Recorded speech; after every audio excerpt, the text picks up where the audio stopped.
வணக்கம் நண்பா. TNSTC latest செய்திகள். போக்குவரத்து கழக ஊழியர்களின் ஊதிய ஒப்பந்த பேச்சுவார்த்தையை விரைவுபடுத்த ஓபிஎஸ் கோரிக்கை.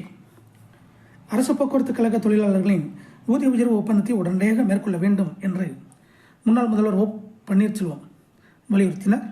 இது தொடர்பாக அவர் வெளியிட்ட செய்திக்குறிப்பு.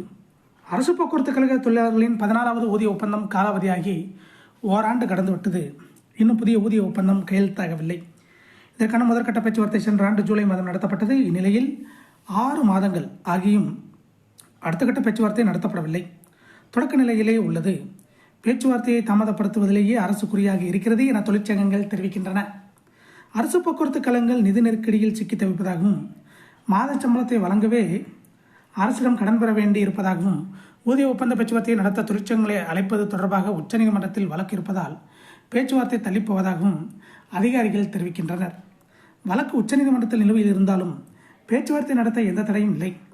எனவே முதல்வர் ஸ்டாலின் இதில் உடனடியாக தலையிட்டு அரசு போக்குவரத்து கழகங்களில் பணியாற்றும் தொழிலாளர்களுக்கான ஊதிய உயர்வு ஒப்பந்தத்தை உடனடியாக மேற்கொள்ள நடவடிக்கை எடுக்க வேண்டும். இவ்வாறு அறிக்கையில் கூறப்பட்டுள்ளது. உச்சநீதிமன்றத்தில் இதே போன்ற போக்குவரத்து துறை அப்டேட்டுகளை தெரிந்து கொள்ள நம்ம சேனலை சப்ஸ்கிரைப் பண்ணுங்கள், ஷேர் பண்ணுங்கள், லைக் பண்ணுங்கள். நன்றி, வணக்கம்.